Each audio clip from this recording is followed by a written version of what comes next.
Hey, this is Abrar, and in this video I'm going to show how recursion works in programming.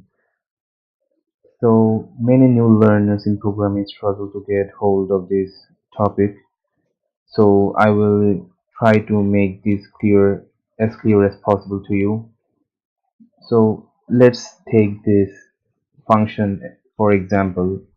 Here x is called the parameter, and if we put any values in place of x, we get a result. So in this example I have put 2 in place of x, so 2 square is 4. So this is pretty straightforward, and we just put a value in place of x and it gives us a result. So in case of recursion, I will show you example here. This is a function, and we can call this a recursive function because here for this part we are calling it recursive. So what happens here is we are calling the function itself inside the function. So that's basically what a recursive function is called, when we call the function itself inside the function. So if I put a value, suppose 4, so it gives us 4 square plus g of 4 minus 2, and that is equal to 16 plus g of 2, and it goes on, and g of 2 breaks down again into the function which is 2 square plus g of 2 minus 2, and it goes on. So there is a problem when we deal with recursive function. What happens is the function never stops. So if I break down g of 0, it will we can break down again, and it will just go on and on. So what we need is a terminating value. So what a terminating value does is stops the recursive function and gives us a result. So here if I take 0 as the terminating value and assign that to 0, which means when we get g of 0, it will just return a zero value. So what that will do is g of 4 equals 20 plus 0, which is 20. So the recursive function is stopped, and we get a result which is 20. So we can solve many problems with using recursive functions. So one of them is a Fibonacci series, which is a number series, and how this works is it adds the previous two numbers to get the second next number. So here 1 plus 1 is 2, and just like that 2 plus 1 is 3, 3 plus 2 is 5, and it goes on. So to represent this series as a recursive function, it is represented like this. So here it means n is the number of term, and so suppose if I want to get the fourth term, it will add the term before that and add the term before the term. So actually it adds the previous two terms. So it is represented like this. So here, as this is a recursive function as well, we need a terminating value as well. So here we actually need two terminating values, and terminating values are n equals to 1 and n equals to 2. So why do we require two terminating values? We require that because for suppose n equals 1, which means the first term is 1, so there are actually no term before that, so we cannot add anything. So we have to just bring out a result when we input 1. And for a second term, there are actually we need actually two values before that, but for second term there is actually only one value, so we cannot put that into the recursive function as well. So we need to bring out a result from that as well. So here what we do is f of 1 is 1, which we are seeing is the first term is 1, and f of 2, which means the second term, we assign that to 1. So, and for the rest it works simply because like the third term is 1 plus 1 equals 2. So this recursive function can be made easier with something called a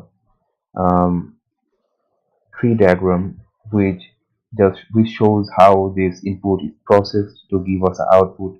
So suppose if we want to find the fifth term, what we do is input 5, and that gives us f of 4 and f of 3. So we still don't get any terminating values, so this goes on, which means 4 gives us f of 3 and f of 2, 3 gives us f of 2 and f of 1, and now again 3 gives us f of 2 and f of 1. So if you notice, we have 2 is a terminating value, so it will return 1, this 2 will return 1, 1 will return 1, here 2 will return 1, and 1 will return 1 as well. So what we get from the returned value are 5, 1. So if we add this 5, 1, we will get 5. So if we take, remember the Fibonacci series, the fifth term is actually 5. So this actually really helps a lot. Now let's go to programming and how we can write a program to find this Fibonacci series. Now I will be writing this code in C. If you were using any other programming language, you will get the idea. So first, what we will have to do is make another function which we will name like Fibo, which stands for Fibonacci, and we will be having a parameter which I will give later. For now, I have opened another function called Fibo. So first of all, we will ask the user for our input, and that input will be asking the user for the nth term. So when the user will, suppose if the user input 5, the output will be 5 as the uh, fifth term is 5. So let's write enter n for Fibonacci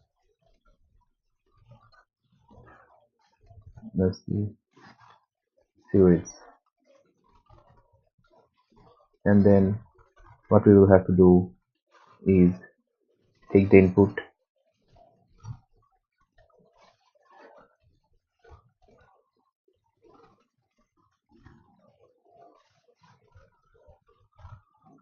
and we will be taking input into n. So what we will have to do is declare the value as an integer, which is int n, because we'll only be taking integer values. And now what we need to do something is pass this nth term into this function, Fibo function. So we need another integer data type, integer that value, which we can name result, and like that we can do what we can do is result equals pivot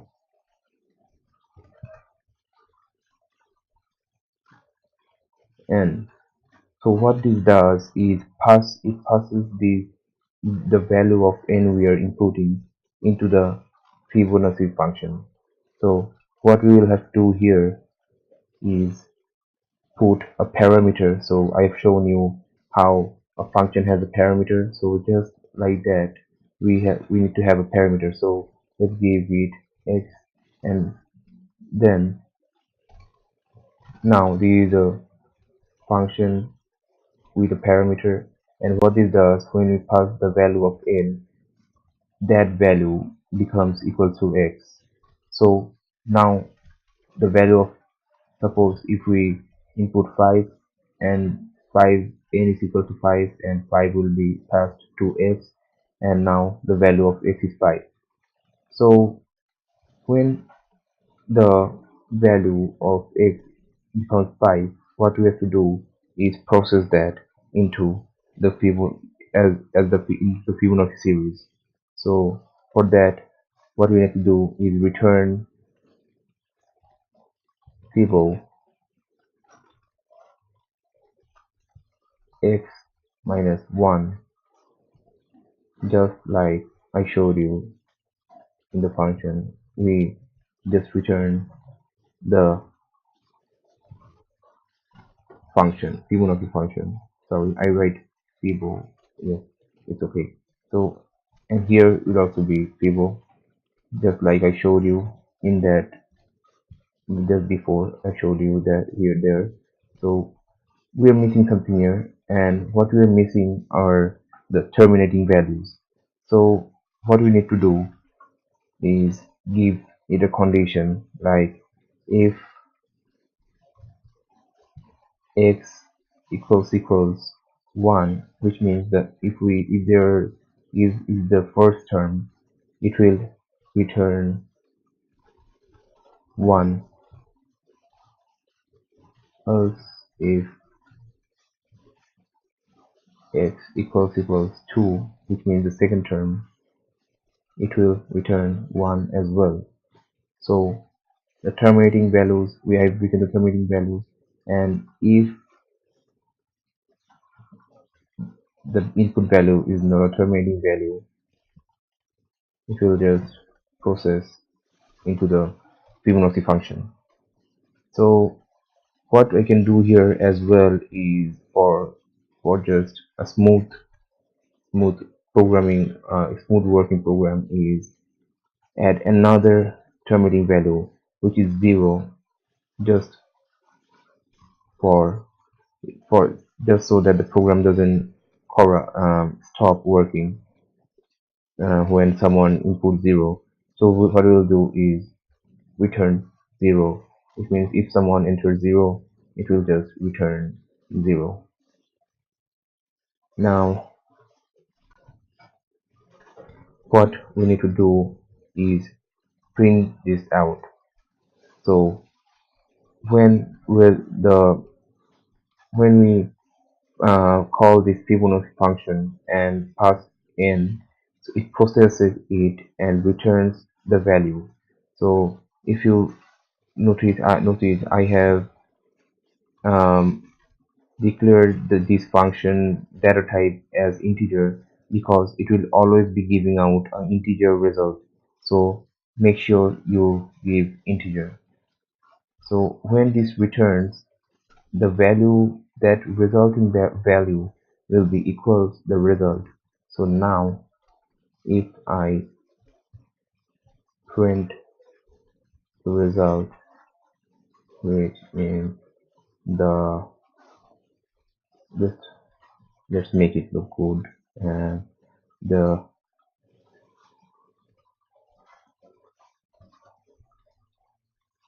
result is,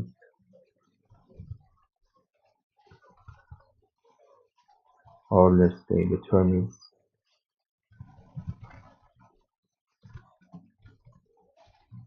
and we'll print out the result. Now let's run it. I hope it will be working correctly.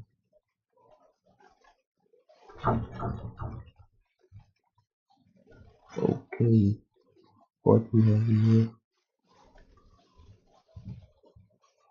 there is okay, it will be else. Now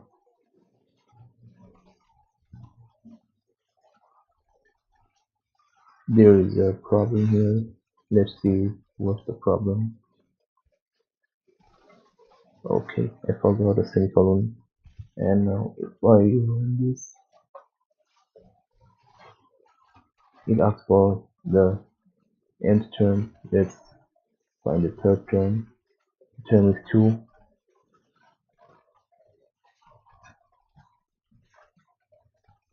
Okay, let's run it again.